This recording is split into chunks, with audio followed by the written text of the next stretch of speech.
Because of this long-lasting friendship, I am sometimes blessed that I'm sometimes invited to go to the Oertli factory into the wet lab and test some really new, cool stuff that Oertli is developing. And about one of the topics I want to speak today, which is Dynamic Infusion, a new technology that has a huge potential to have a safe cataract surgery at much lower intraocular pressures.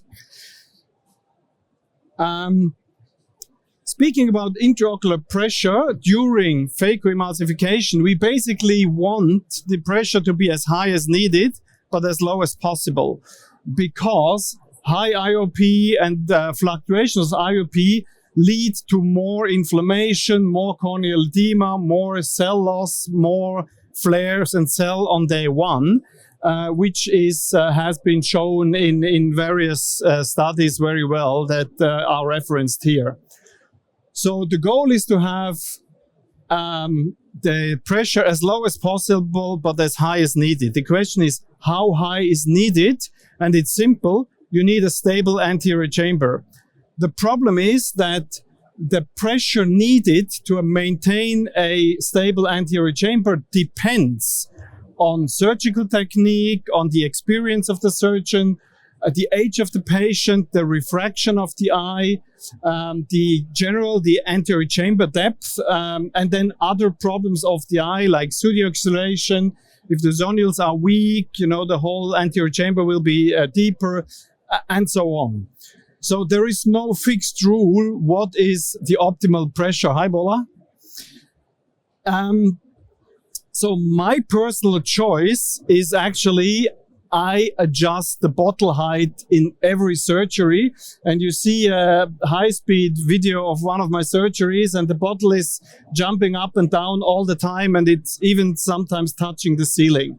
So I generally start with a very low bottle height, especially in topical only. That's important because the younger patients sometimes can feel the quick increase in pressure. And so I basically go into the eye with the bottle height at the minimum and then slowly go up, but I change it all the time. And of course, since we are a teaching clinic, I realize that my young doctors are not doing it. If I observe them, usually the bottle height is mostly at the same height.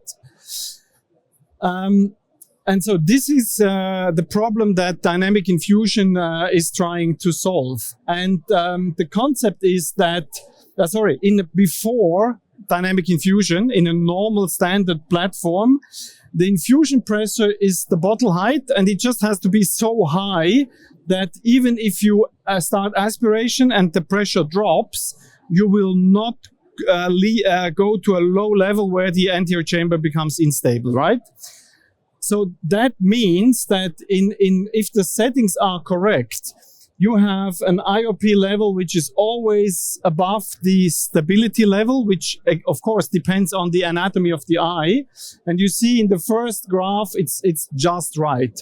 In most cases, surgeons will do the middle. They just have a very high bottle to make sure everything is stable, which is safe, but is bad for the eye. And in some cases, the settings are too low. You have unstable chamber, and that's where the complications happen. So the Dynamic Infusion, which is the future, right? You cannot use this on Monday morning in your operating room. It is being released next year, I think, or later. Next year in Q2, second quarter. With the OS4 up system, which you see here, and you see the bottle is very low and it's fixed. It cannot be raised anymore. And what the system does is you start with a set IOP pressure, which is lower than normal, near physiological. And then the moment you start aspiration, there would be a sharp drop in pressure, obviously.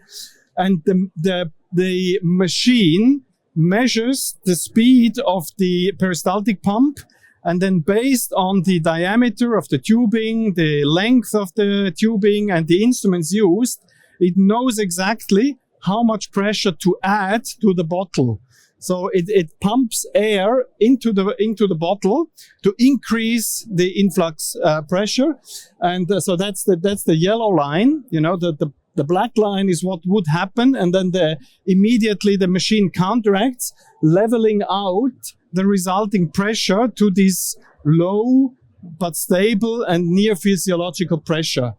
And this allows to, first of all, maintain a stable anterior chamber at all times, but at a much lower level than we are all used to. And I'm going to demonstrate this in a video that we did, obviously, in pig eyes, in porcine eyes in the wet lab. On the left side, this is basically standard situation with the dynamic infusion off and quite aggressive settings, you know, 60 millimeters aspiration, 650 millimeter mercury at only 20 millimeters of mercury. Nobody would operate like this in a human eye. And then on the right hand side is exactly the same thing with dynamic infusion on. And you see on the left side that the eye is really unstable. It's not very efficient. The moment you aspirate lens matter, you cannot continue because you realize that everything becomes unstable. And on the right side, you see exactly the same situation with dynamic infusion. And you realize it is extremely efficient. It is extremely stable. And you see the chopper, I use it outside the eye to check for the softness of the eye. And the eye is really, really soft.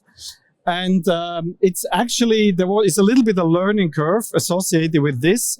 When this will be introduced in your operating room, you will have to get used to have a very soft eye, because we are all trained to look out for signs of danger, signs of unstable anterior chamber. One of these signs is a soft eye, right? And it's actually quite unusual to operate and have a really, really soft eye and everything is stable. And you see, I mean, it's a pig eye. The capsular rupture risk is not so high, but you can aspirate in a very efficient way with a very stable anterior chamber without the second instrument even having in the eye. And I believe this will be a real step ahead regarding safety and regarding efficiency. This video was taken with the dynamic infusion in combination with SPEEP. Not all of you may know already the SPEEP. SPEEP is a Oertli's proprietary fluid control systems that is already available. I mean, we are already using it. And it's basically a peristaltic pump where the control of flow and aspiration rate in vacuum is controlled independently. And therefore it gives you the responsiveness of a Venturi with the predictability and the safety of a peristaltic pump. So it's basically the marriage between a peristaltic and a vitrectomy pump. And SPEEP means speed and precision, and that's highlighting exactly what it does. It's extremely efficient and at the same time very precise in all the controls. So the holding, the peeling, and the aspiration of lens fragments is it's already now more efficient and safer. And I am very convinced that the combination of SPEEP and dynamic infusion will even enhance the features of the two. And it will make the surgery much safer for the young, for the learning surgeons, and it will reduce the blood pressure of us supervising doctors, because I'm sure there will be less complications. And for us experienced surgeons, it will be much faster, much easier. You don't think about the bottle height and bringing it up and down. So you see the bottle height is there and you cannot even put it up anymore. So it will be, I'm sure this is the technology that will help us a lot. And if it would be available, I would want it Monday morning. which unfortunately next year, right? So in summary, dynamic infusion in the OS4 up will be a massive technical advancement. It will